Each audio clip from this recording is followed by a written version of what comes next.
In the remote mountains of Kentucky, where the wilderness road carved its dangerous path toward the western frontier, there once stood an inn that travelers spoke of in hushed, reverent tones.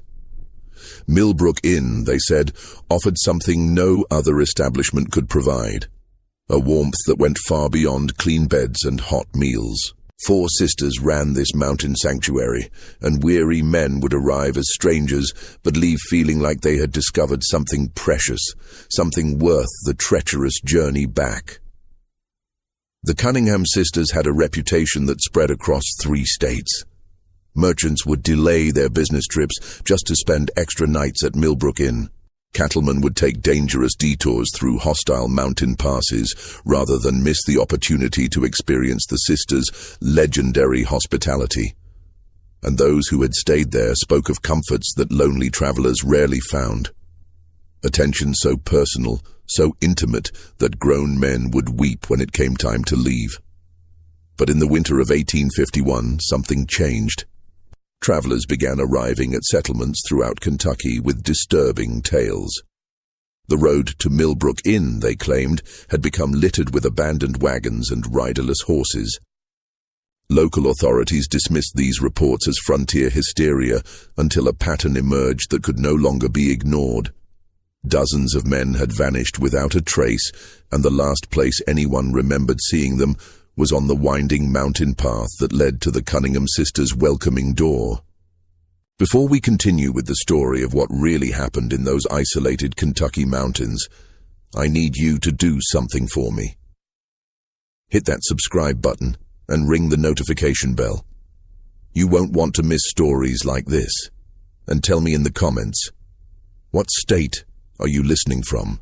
I love connecting with listeners from across the country who share my fascination with America's buried secrets. What authorities were about to discover would reveal that the warmth travelers found at Millbrook Inn came with a price far more terrifying than anyone could have imagined.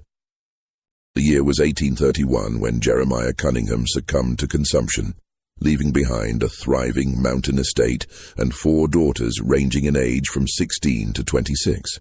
Located in the remote highlands between Virginia's Shenandoah Valley and the Kentucky frontier, the Cunningham property sprawled across 800 acres of fertile mountain land, complete with livestock, grain fields, and most importantly, a strategically positioned inn that served travelers heading west on the wilderness road. Margaret, the eldest at 26, possessed the sharp mind of a born businesswoman and the cold, calculating nature that would later prove so deadly. Catherine, 24, had inherited their mother's ethereal beauty and an almost supernatural ability to make any man feel like the most important person in the world. Sarah, 22, shared her late mother's knowledge of mountain herbs and their various properties, knowledge that would prove far more sinister than anyone imagined. And Elizabeth, the youngest at 16, possessed an innocent charm that could disarm even the most suspicious traveler. The Cunningham estate had been built by their grandfather in 1798, when the wilderness road was little more than a dangerous trail carved through hostile territory. By 1831, it had evolved into one of the most respected stopping points for merchants, settlers, and adventurers heading toward the promise of Kentucky's bluegrass country. The main house, a substantial 2-story log structure with stone foundations, sat prominently on a ridge overlooking the valley below. The inn portion consisted of 6 comfortable guest rooms, a large common area with massive stone fireplaces, and a kitchen capable of feeding dozens. What made the Cunningham place special wasn't just its location or amenities. It was the reputation for hospitality that had been carefully cultivated over 3 decades. Travelers would speak in towns hundreds of miles away about the warmth of the Cunningham welcome, the quality of their mountain whiskey, and the comfort of clean beds after weeks on dangerous roads. Jeremiah had built something more valuable than gold: trust. The property employed a small but loyal staff. Ezra Hawthorne, a weathered mountain man in his 50s, had worked as foreman since the inn's early days. His knowledge of the mountains was encyclopedic, and his loyalty to the Cunningham family was absolute.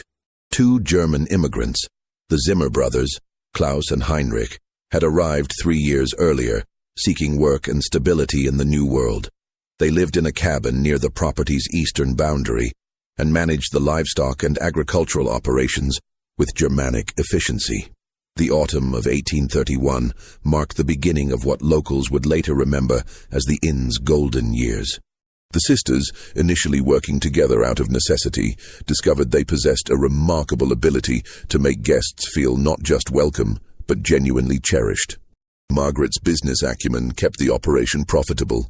Catherine's charm kept guests lingering longer than planned. Sarah's knowledge of mountain cooking and medicinal teas enhanced their reputation for comfort. And Elizabeth's youthful enthusiasm made even the weariest traveler smile. But something darker was stirring beneath this facade of mountain hospitality. The isolation that had once protected the Cunningham family from the dangers of frontier life now provided something else entirely: privacy. And privacy, for 4 young women with sharp minds and few scruples, could be a dangerous thing indeed. It was a November evening in 1832 when Thomas Kellerman arrived at Millbrook Inn, and with him the first hint of the darkness to come. Kellerman was a cattle buyer from Richmond, traveling alone with a substantial purse of gold coins intended for purchases in Kentucky. He was a man of 45 years, recently widowed, with no children and few close ties. Precisely the type of guest the sisters would later learn to identify with terrifying precision. The temperature had dropped below freezing, and a light snow was beginning to fall when Kellerman's horse stumbled up the winding path to the inn. Margaret greeted him at the door with her practiced smile, noting immediately the quality of his clothes, the weight of his saddlebags, and most importantly, the loneliness in his eyes. A man traveling alone just 1 year after losing his wife was carrying more than just money. He was carrying a desperate need for human connection. "Welcome to Millbrook Inn," Margaret said, her voice carrying just the right mixture of professionalism and warmth. "I'm Margaret Cunningham, and these are my sisters. We'll make sure your stay is everything you need it to be." Kellerman's eyes brightened as he took in the warm glow of the common room, the smell of Sarah's venison stew, and the sight of Catherine arranging fresh wildflowers despite the season. This was exactly what a lonely widower needed. A place where beautiful, attentive women would treat him like family rather than just another paying customer. Over the next 3 days, the sisters provided Kellerman with an experience unlike any he'd ever encountered at an inn. Sarah's meals were restaurant-quality feasts, featuring perfectly seasoned game, fresh bread, and her famous honey cakes. Margaret engaged him in lengthy conversations about business and politics, making him feel intellectually valued. Elizabeth's innocent laughter at his stories made him feel worldly and important. But it was Catherine who provided what Kellerman truly craved: the illusion of romance. On his second evening, after the other guests had retired, Catherine found Kellerman sitting alone by the fire, staring into the flames with the hollow expression of a man who had lost everything that mattered to him. She approached with 2 glasses of Sarah's special spiced rum, each warming perfectly in crystal tumblers that caught the firelight. "You seem troubled, Mr. Kellerman," she said, settling into the chair beside him with fluid grace. "Sometimes sharing a burden makes it lighter." For the next 2 hours, Kellerman found himself pouring out his heart to this beautiful woman who listened with such genuine attention. He spoke of his late wife Mary, of their failed attempts to have children, of returning each evening to an empty house that still smelled faintly of her lavender soap. Catherine listened with perfect sympathy, occasionally touching his hand or leaning closer with apparent compassion. "Loneliness is a terrible thing," she said softly as the fire burned lower. "But it doesn't have to be permanent." What happened next was never recorded in any official document, but Kellerman's behavior the following morning told its own story. He moved through breakfast with the satisfied expression of a man who had rediscovered reasons for living. He extended his stay by 2 additional days, despite his original urgency to reach Kentucky. Most tellingly, he began making plans to return to Millbrook Inn on his journey home to Richmond. "I've never experienced hospitality like this," he told Margaret as he prepared to leave. You and your sisters have created something truly special here. I'll be recommending this place to every traveler I meet." Margaret smiled and accepted his generous payment, nearly double the standard rate, pressed into her hands with genuine gratitude. "We look forward to your return visit, Mr. Kellerman. Safe travels." But Thomas Kellerman would never complete his journey to Kentucky. His horse was found 3 days later, wandering riderless near Cumberland Gap. Kellerman himself had simply vanished, leaving behind only questions and a mystery that would never be officially investigated. The assumption, logical enough for the dangerous frontier, was that he had fallen victim to bandits or wild animals. Only the Cunningham sisters knew the truth. Heinrich Zimmer had been waiting in the woods a half-mile from the inn when Kellerman departed that morning. The German immigrant was handy with tools and possessed the kind of quiet efficiency that made him valuable for tasks that required discretion. Kellerman never saw the blow that ended his life, delivered with a blacksmith's hammer to the base of his skull. His body was wrapped in canvas and buried in a predetermined location deep in the mountain forest, while his substantial purse of gold coins found its way back to Millbrook Inn. That night, the 4 sisters sat around their kitchen table, counting Kellerman's money and planning their future. Margaret had done the calculations. The amount they'd just acquired exceeded the inn's legitimate profits for an entire year. Catherine had proven that lonely men could be manipulated with shocking ease. Sarah had demonstrated that traces of evidence could be eliminated with the right knowledge of chemistry and mountaincraft. And Elizabeth had shown that even the most innocent-seeming person could keep terrible secrets. "He won't be missed for weeks," Margaret said, stacking the gold coins with businesslike precision. "No family, no close friends, traveling alone to a place where no one knows him. Perfect." "It was almost too easy," Catherine added, still wearing the same gentle expression she'd used to comfort their victim. "He would have given us anything we asked for." What they had discovered that cold November night was something far more valuable than gold. They had discovered how to make people disappear. The winter of 1832 gave the sisters time to refine their technique and establish the protocols that would serve them for nearly 2 decades. Margaret, with her keen business mind, developed a system for identifying ideal targets. The perfect victim was a man traveling alone, carrying substantial money, with few family connections and no fixed schedule that would raise immediate alarm if he failed to arrive at his destination. Sarah's role evolved beyond cooking and household management. Her knowledge of mountain plants expanded to include detailed study of toxins and their effects. Pokeweed berries, when properly prepared, could induce symptoms resembling cholera. Foxglove could cause heart failure that appeared natural. Water hemlock could kill within hours while leaving little trace.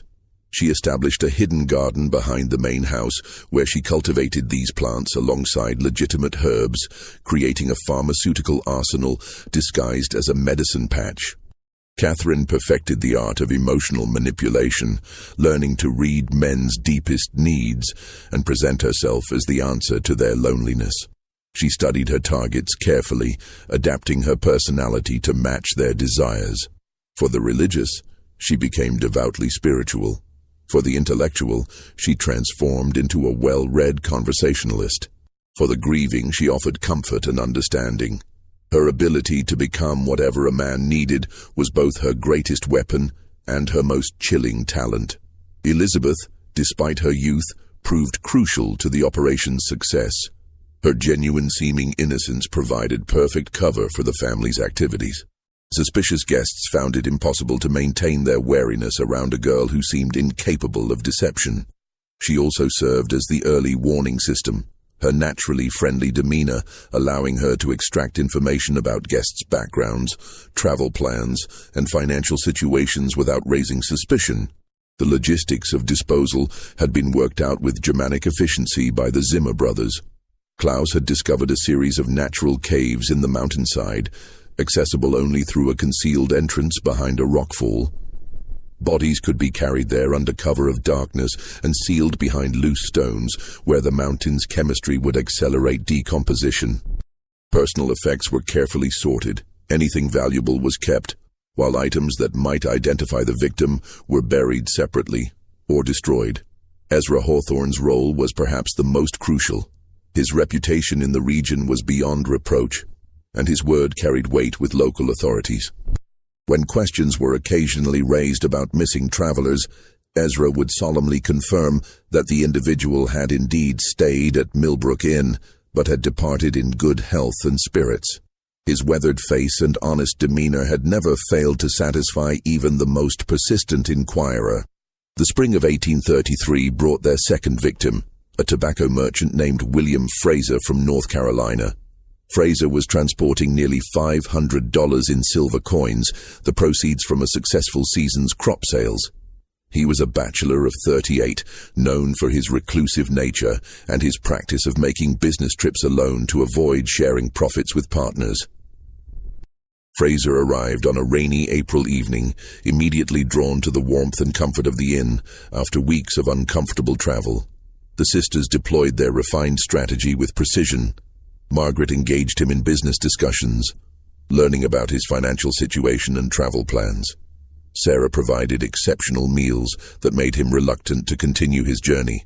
Elizabeth entertained him with piano music and innocent charm that reminded him of the daughter he'd never had. But it was Catherine who sealed Fraser's fate. On his third night at the inn, she found him reading alone in the common room, a leather-bound volume of poetry open on his lap.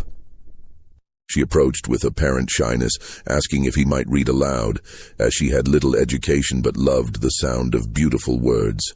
For 2 hours, Fraser read to Catherine by lamplight, his voice growing stronger and more confident as she listened with rapt attention. When he finished, she placed her hand gently on his arm and told him he had the most beautiful voice she'd ever heard. The loneliness that had hardened around Fraser's heart for decades began to crack. "I've never met anyone like you," he told her, his voice thick with emotion he'd suppressed for years. "You make me feel alive again." "Then don't leave tomorrow," Catherine replied, her eyes reflecting the lamplight with perfect, calculated sincerity. "Stay another day. Let me listen to you read again." Fraser extended his stay by a week, during which Catherine gradually increased their intimacy while Sarah began introducing small amounts of pokeweed extract into his evening tea. The symptoms began subtly: mild stomach discomfort, slight dizziness, nothing alarming enough to cause immediate concern. Fraser attributed his malaise to the stress of travel and the emotional upheaval of his unexpected romantic feelings. On his final night at Millbrook Inn, Catherine invited Fraser to join her for a private dinner in her room. Sarah had prepared his favorite meal, along with a bottle of wine laced with a carefully calculated dose of water hemlock extract. As Fraser sat across from Catherine in the intimate candlelight, sharing his dreams and fears with a woman he believed might change his life forever, he had no idea he was already dying. The poison worked exactly as Sarah had predicted. Fraser's death appeared to be a sudden heart attack brought on by excitement and overexertion. His body was discovered the next morning in Catherine's bed, apparently having died peacefully in his sleep after a night of passion. Even if a doctor had been available to examine the body, the symptoms perfectly matched those of natural cardiac failure in a middle-aged man with a previously sedentary lifestyle. Fraser was buried with appropriate solemnity in the inn's small cemetery, a final touch that Margaret had added to their operation. A proper grave, complete with a carved headstone, gave the appearance of respectful treatment while actually serving as the perfect hiding place. The cemetery contained the graves of several generations of Cunningham family members, making additional burials unremarkable to local observers. Fraser's money and valuable personal effects disappeared into the sisters' growing treasury, while his wagon and horses were sold to traveling merchants passing through weeks later. His disappearance was attributed to a decision to settle in Kentucky rather than return to North Carolina, a plausible explanation that no one thought to question too closely. By the end of 1833, the sisters had perfected a system that was virtually undetectable. They had learned to space their crimes carefully, never targeting more than 4 or 5 victims per year to avoid creating patterns that might attract attention. They developed cover stories for guests who died at the inn, ranging from heart attacks to accidents to decisions to settle permanently in the West. Most importantly, they learned to trust each other completely, creating a conspiracy so tight that not even the slightest hint of their activities ever reached the outside world. Just when we thought we'd seen it all, the horror at Millbrook Inn intensifies. If this story is giving you chills, share this video with a friend who loves dark mysteries. Hit that like button to support our content. And don't forget to subscribe to never miss stories like this. Let's discover together what happens next, because the Cunningham sisters were just getting started. Between 1834 and 1845, Millbrook Inn achieved a reputation that extended throughout the mid-Atlantic region and beyond. Travelers spoke of it in the same reverent tones reserved for the finest establishments in Richmond or Baltimore. The sisters had created something unprecedented, a remote mountain inn that provided luxury accommodations and service that rivaled the best urban hotels. Margaret had expanded their legitimate business operations significantly. The inn now maintained a stable of quality horses for guests, operated a small distillery producing premium mountain whiskey, and even offered guided hunting expeditions led by Ezra Hawthorne. These legal enterprises provided substantial income and, more importantly, gave the sisters a reputation as savvy businesswomen rather than simply innkeepers. The guest registry from this period, carefully preserved in the Virginia State Archives, tells the story of their success. Merchants from Charleston, politicians from Richmond, land speculators from Baltimore, and adventurers from as far away as Boston signed their names in Margaret's elegant ledger book. Many returned multiple times, becoming regular patrons who praised Millbrook Inn to their colleagues and friends. But hidden within this legitimate success was a carefully orchestrated killing machine that operated with clockwork precision. The sisters had refined their victim selection to an exact science. Catherine developed an almost supernatural ability to identify the men who would never be missed. The loners, the outcasts, the ones carrying secrets that made them avoid close relationships. Sarah's knowledge of poisons had expanded to include dozens of plant and mineral toxins, each with different symptoms and detection profiles. Elizabeth had learned to extract detailed personal information from guests through seemingly innocent conversation. And Margaret coordinated everything with the precision of a military operation. During these years, they claimed approximately 43 victims, the exact number later found by the railroad surveyor.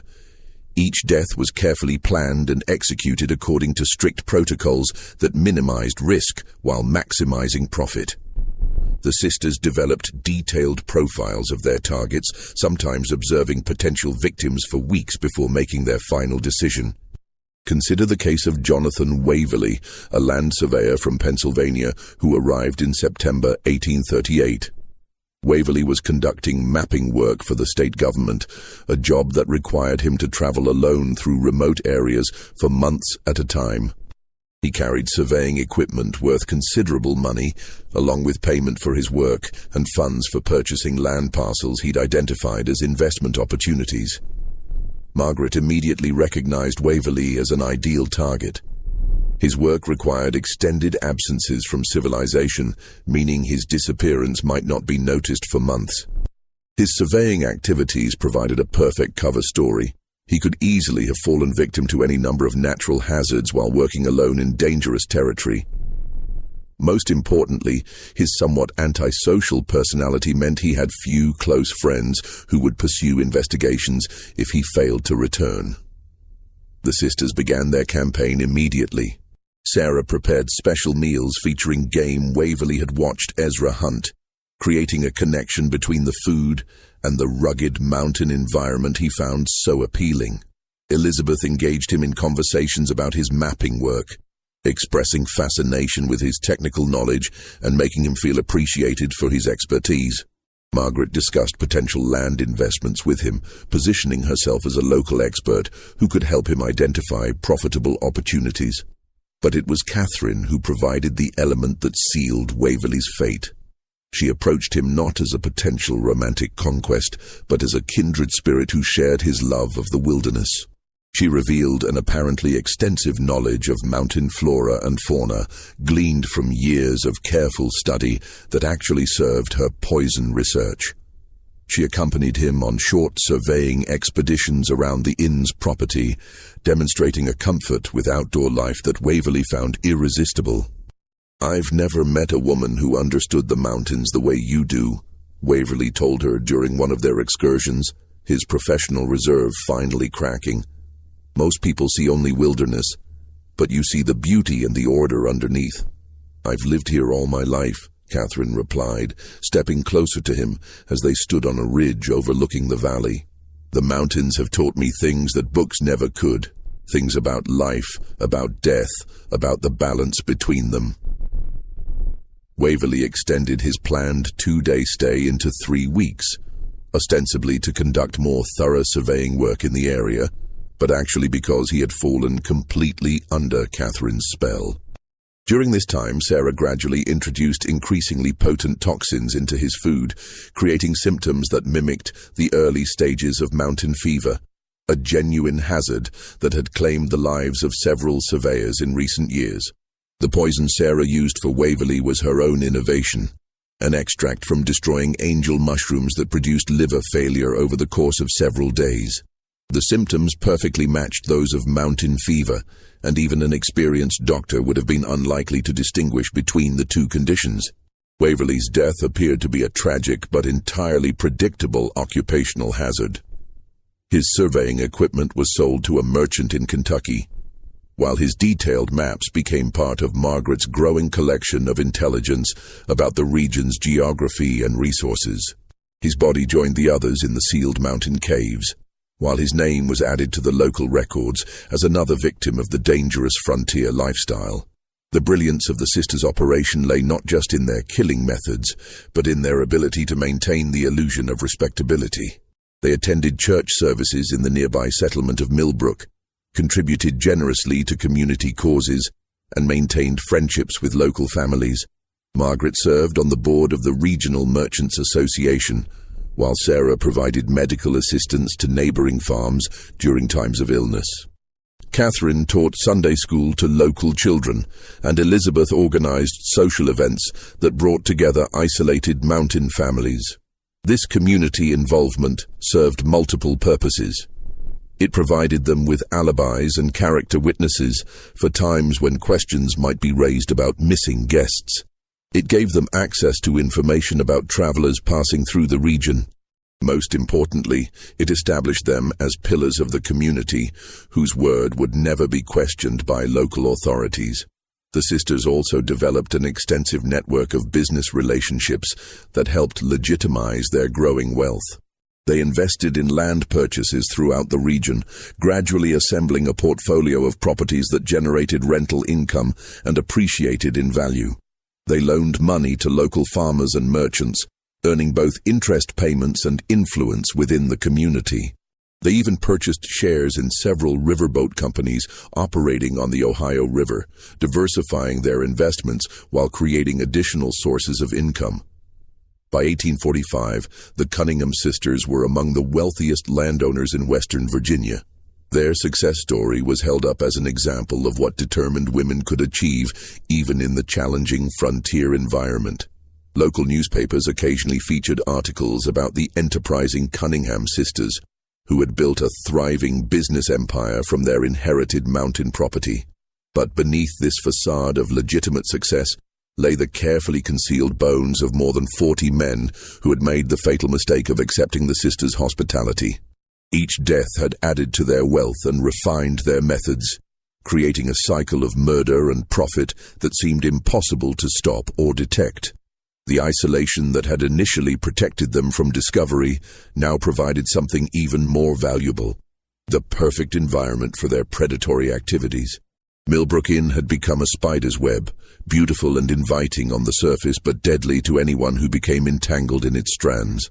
The beginning of the end came not from law enforcement or suspicious relatives, but from an unexpected source, one of their own employees. Heinrich Zimmer, the younger of the two German brothers, had been growing increasingly unstable since a hunting accident in the fall of 1849 that left him with chronic pain and a dependence on laudanum for relief. Heinrich had always been the more sensitive of the Zimmer brothers, and the years of participating in the sisters' crimes had taken a psychological toll that his brother Klaus either ignored or failed to recognize. The laudanum, initially prescribed by Sarah for legitimate pain relief, had gradually become Heinrich's escape from the guilt and nightmares that plagued his sleep. But addiction brought its own problems: paranoia, mood swings, and a tendency toward loose talk that made him increasingly dangerous to the operation. The crisis began on a cold February morning in 1850, when Heinrich appeared at the kitchen door of the main house, his eyes wild with drug-induced panic and his clothes disheveled from a sleepless night. Sarah was alone in the kitchen, preparing breakfast for a traveling merchant from North Carolina who had arrived the previous evening, a man the sisters had already identified as their next target. "I can't do it anymore," Heinrich whispered, his voice shaking with emotion. "I see their faces every night. Every time I close my eyes, they're all standing there watching me. 43 men, Sarah. 43 souls crying out for justice." Sarah maintained her composure, but her mind raced as she calculated the threat Heinrich now represented. His knowledge of their crimes was complete and detailed. He could provide authorities with exact locations of burial sites, descriptions of murder methods, and testimony that would send all 4 sisters to the gallows. "You're not well, Heinrich," she said gently, moving closer to him with apparent concern. "The laudanum is affecting your mind. You're seeing things that aren't real." "No." Heinrich's voice rose dangerously, and Sarah glanced toward the ceiling, hoping the guest upstairs hadn't been awakened. "I know what we've done. I know what you've made me do. And I know it has to stop." The conversation continued for nearly an hour, with Heinrich alternating between tearful confessions and angry accusations, while Sarah tried to calm him without alerting the rest of the household. She eventually managed to convince him to return to his cabin with a promise that they would discuss the situation later, after he'd had time to rest and clear his head. But Sarah knew there would be no later discussion. Heinrich Zimmer had become a liability that threatened everything they'd built, and liabilities had to be eliminated. That evening, after their guest had retired for the night, Sarah prepared a special dinner for the Zimmer brothers, a gesture of appreciation for their years of loyal service, she explained to Klaus. The meal featured Heinrich's favorite dishes, along with Sarah's special spiced wine that contained enough concentrated foxglove extract to stop a man's heart within hours. Heinrich died quietly in his sleep that night, his death attributed to the same heart condition that had supposedly claimed several of their guests over the years. Klaus, who had consumed less of the poisoned wine due to his natural temperance, survived, but with significant cardiac damage that left him weakened and dependent on Sarah's medical care. Heinrich's death solved their immediate problem, but created new challenges. Klaus, despite his physical weakness, began asking pointed questions about his brother's sudden demise. The similarities between Heinrich's symptoms and those exhibited by several of their guests had not escaped his notice, and his loyalty to the sisters was wavering under the weight of suspicion and grief. Margaret recognized that their operation was entering a critical phase. The network of trust and complicity that had protected them for nearly 2 decades was beginning to fracture, and any significant investigation would uncover evidence that even their considerable influence couldn't suppress. She began making contingency plans for the possibility that they might need to abandon Millbrook Inn entirely. The final guest to die at Millbrook Inn was Samuel Hartwell, a cotton broker from Savannah who arrived in March 1851 with over $1,000 in gold coins and banknotes. Hartwell was a widower in his 50s, traveling north to negotiate contracts with textile mills in Pennsylvania. His death followed the sisters' established pattern: apparent heart failure after several days of exceptional hospitality that included intimate companionship with Catherine. But Hartwell's death marked a crucial change in the sisters' methodology. For the first time in nearly 20 years, they made a significant mistake. Hartwell had arranged to meet a business associate in Pittsburgh on a specific date, and when he failed to appear, his colleague began making inquiries that eventually reached local authorities in Virginia.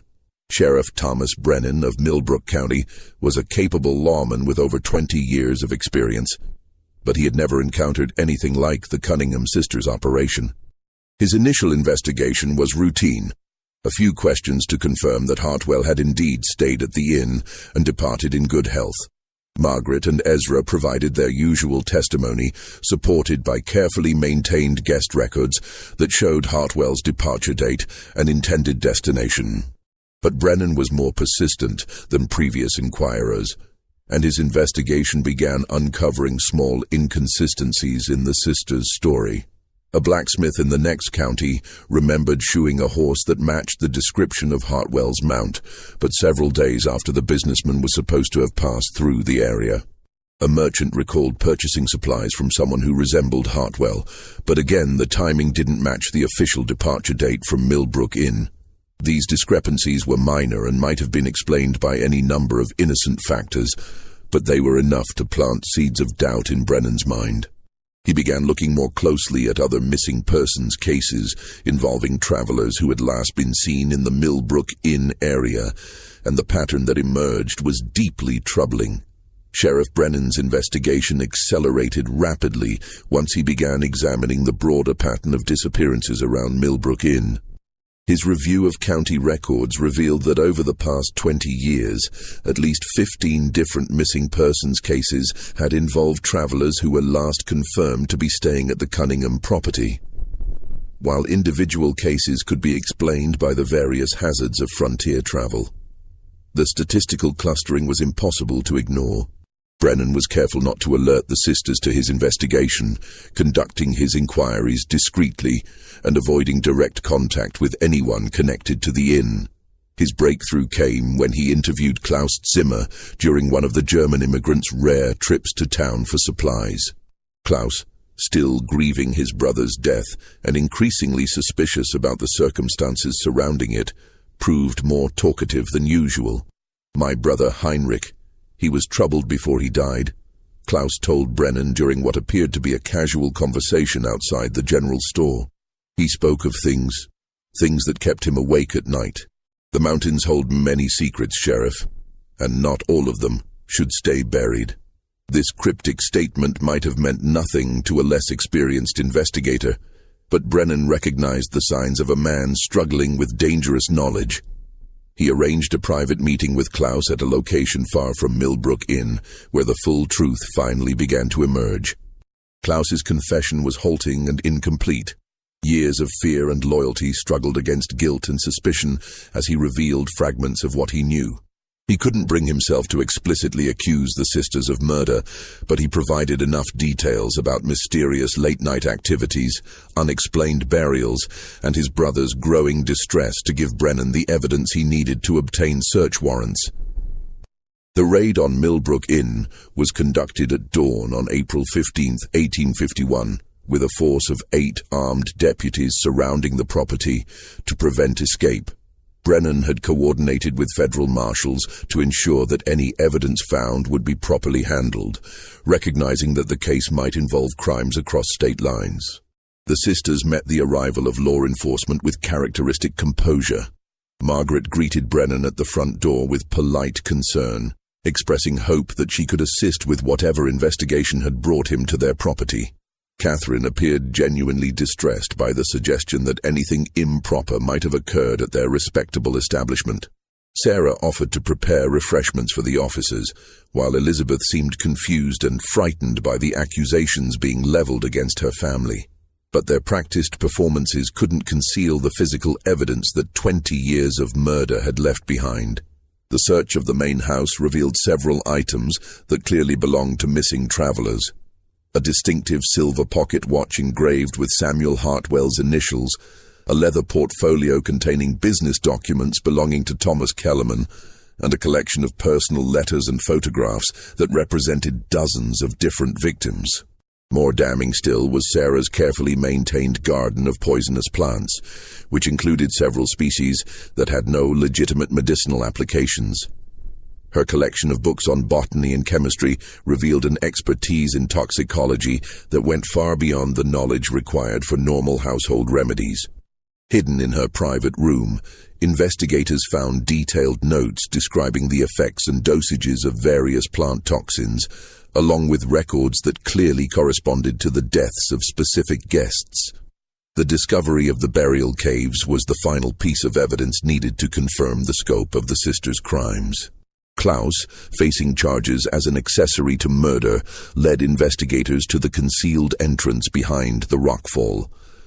Inside the caves, exactly as the railroad surveyor would find them months later, were the skeletal remains of 43 men, along with personal effects worth thousands of dollars. Each skeleton told its own story of violent death. The puncture wounds found at the base of several skulls indicated that some victims had been killed quickly with sharp instruments, likely while they were unconscious from poison or alcohol. Others showed signs of strangulation or suffocation. A few appeared to have died from poison alone, their bones showing the chemical changes associated with heavy metal toxicity. The trial of the Cunningham sisters became one of the most sensational legal proceedings in Virginia history. Newspapers throughout the country covered the case, fascinated by the story of 4 women who had operated one of the most successful criminal enterprises in American history. The prosecution, led by Commonwealth's attorney Daniel Hutchinson, presented overwhelming evidence of a conspiracy that had lasted nearly 20 years and claimed more than 40 lives. Margaret maintained her innocence throughout the proceedings, claiming that any evidence found at the inn had been planted by enemies seeking to destroy their family's reputation. Catherine broke down completely during her testimony, alternating between denials and tearful confessions that implicated all 4 sisters in the murders. Sarah refused to speak at all, maintaining a stoic silence that many interpreted as an admission of guilt.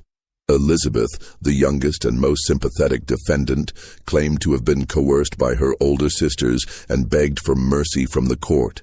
The defense strategy focused on the isolation and vulnerability of 4 orphaned women, trying to survive in a dangerous frontier environment. The sisters' attorney, Marcus Fairfield, argued that they had been driven to desperate measures by circumstances beyond their control, and that their youth and gender should be considered as mitigating factors in their sentencing. But the overwhelming evidence and the shocking scope of their crimes made any sympathy difficult to sustain. The jury deliberated for less than 3 hours before returning guilty verdicts for all 4 defendants on multiple counts of murder in the first degree. The sentencing was swift and final. Margaret, Catherine, and Sarah were condemned to hang, their execution scheduled for October 12, 1851. Elizabeth, largely due to her age at the time the crimes began and her apparent cooperation with authorities, received a sentence of life imprisonment without possibility of parole. The executions were carried out as scheduled on a grey October morning, with hundreds of spectators gathering to witness the end of the Cunningham sisters' story. Margaret faced her death with the same cold composure she had shown throughout the trial, offering no final words of remorse or explanation. Catherine and Sarah stood together on the scaffold, holding hands as the nooses were placed around their necks, their final moment of sisterly solidarity, a stark contrast to the calculated cruelty they had shown their victims. Elizabeth Cunningham was transported to the Virginia State Penitentiary in Richmond, where she would spend the remaining 37 years of her life. Prison records indicate that she maintained her innocence until her death in 1888, claiming repeatedly that she had been a victim of her sister's manipulation rather than a willing participant in their crimes. She never received visitors and left no written account of her experiences at Millbrook Inn. Klaus Zimmer, granted immunity in exchange for his testimony, disappeared shortly after the trial concluded. Some reports placed him in Ohio, others in Missouri, but he was never officially located again. The trauma of his brother's death and his role in exposing the sisters' crimes appeared to have broken him completely, leaving him unable to settle anywhere or form lasting relationships. Ezra Hawthorne faced charges as an accessory to murder, but his advanced age and his cooperation with authorities earned him a reduced sentence of 10 years in prison. He died in custody in 1854, reportedly still maintaining that he had never suspected the true nature of the sisters' activities and had believed their explanations for the various deaths and disappearances. Millbrook Inn itself was sold at auction to satisfy legal judgments against the Cunningham estate. The new owners, a family named Fletcher from Richmond, attempted to continue operating it as a legitimate inn, but the property's notorious reputation made it impossible to attract guests. The building stood empty for several years before being purchased by a mining company that demolished the structures and converted the land to industrial use. The copper mine where the victims' remains were discovered was permanently sealed by order of the court, with a simple stone marker erected to commemorate the 43 men who died at Millbrook Inn. The marker, which still stands today according to local historical societies, bears only the inscription, "Here lie unknown travelers, 1832-1851. May they find the peace in death that was denied them in life." The case had far-reaching implications for inn and hotel regulation throughout Virginia and neighboring states. New laws were enacted requiring more detailed guest registration procedures, mandatory reporting of guest deaths to local authorities, and regular inspections of establishments serving travelers. The Cunningham laws, as they became known, remained in effect well into the 20th century. Perhaps most significantly, the Millbrook Inn case became a cautionary tale about the dangers of isolation and the potential for evil to flourish in places far from civilized oversight. Criminal investigators began paying closer attention to patterns of disappearances around remote establishments, leading to the discovery of several smaller-scale operations that might otherwise have continued undetected. The financial investigation revealed the true scope of the sisters' success. Their estate, including land holdings, business investments, and liquid assets, was valued at over $50,000. An enormous fortune for the time period. The money was used to compensate victims' families where possible and to fund improvements to law enforcement capabilities in remote areas of Virginia. Modern criminologists who have studied the case note several factors that contributed to the sisters' remarkable success. Their operation combined careful victim selection, sophisticated killing methods, excellent disposal techniques, and most importantly, a perfect cover story that made their crimes nearly invisible to contemporary investigators. The isolation of their location provided privacy for their activities, while their reputation for hospitality created a steady stream of potential victims. The psychological profiles developed by modern experts suggest that Margaret was the primary architect of the operation, possessing the antisocial personality traits and organizational skills necessary to plan and execute such a complex criminal enterprise. Catherine likely suffered from what would now be recognized as borderline personality disorder, making her capable of forming intense but ultimately meaningless emotional connections with victims. Sarah's expertise with poisons suggests a fascination with death and control that bordered on sadistic. Elizabeth's role remains the most ambiguous. Whether she was a willing participant or a coerced accomplice may never be definitively determined. What makes the Millbrook Inn case particularly chilling is how easily it could have continued indefinitely. Had Heinrich Zimmer not suffered his psychological breakdown, or had Sheriff Brennan been less persistent in his investigation, the sisters might have continued their activities for decades longer. The randomness of their ultimate discovery serves as a reminder that many historical crimes may have gone completely undetected, their perpetrators taking their secrets to unmarked graves. The story of the Cunningham sisters also highlights the vulnerability of travelers in the pre-industrial era. When communication was slow and transportation was dangerous, a man could disappear between two towns and not be missed for months, if ever. The sisters exploited this vulnerability with ruthless efficiency, turning the hospitality industry itself into a weapon against the lonely and isolated. Local folklore in Western Virginia preserved distorted versions of the Millbrook Inn story for generations. Some tales portrayed the sisters as victims of circumstance who were driven to desperate measures by poverty and isolation. Others transformed them into supernatural entities who lured victims through magical means rather than simple manipulation. The truth, as revealed by court records and contemporary accounts, is both more mundane and more terrifying than any ghost story. The physical location of Millbrook Inn remained a source of local superstition well into the 20th century. Hunters and hikers reported finding unusual artifacts in the area: old buttons, pieces of clothing, rusted metal objects that might once have belonged to the sisters' victims. Whether these discoveries were genuine relics or simply the products of overactive imaginations influenced by the location's notorious history remains unknown. Several attempts were made over the years to locate additional burial sites that might contain victims who were disposed of through other methods. Ground-penetrating radar surveys conducted in the 1980s identified several soil anomalies consistent with unmarked graves, but legal and ethical considerations prevented extensive excavation. The possibility remains that the 43 victims found in the mine represent only a portion of the sisters' total kill count.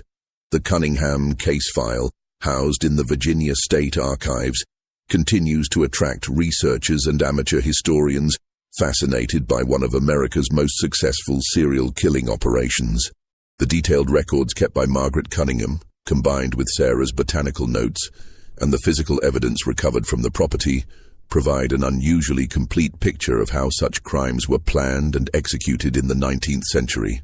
This mystery shows us how easily evil can hide behind a facade of respectability, and how isolation can provide the perfect cover for the most heinous crimes. The story of the Cunningham sisters serves as a reminder that monsters don't always look like monsters. Sometimes they look like charming hostesses offering weary travelers exactly what they need most. What do you think of this story? Do you believe everything was revealed? Or might there be more secrets buried in those Virginia mountains? Leave your comment below and tell me what you think really happened at Millbrook Inn. If you enjoyed this tale and want more horror stories like this, subscribe, hit the notification bell, and share with someone who loves mysteries. The past is full of dark secrets waiting to be uncovered, and I'll be here to help you discover them. See you in the next video, where we'll explore another chapter from America's hidden history of terror.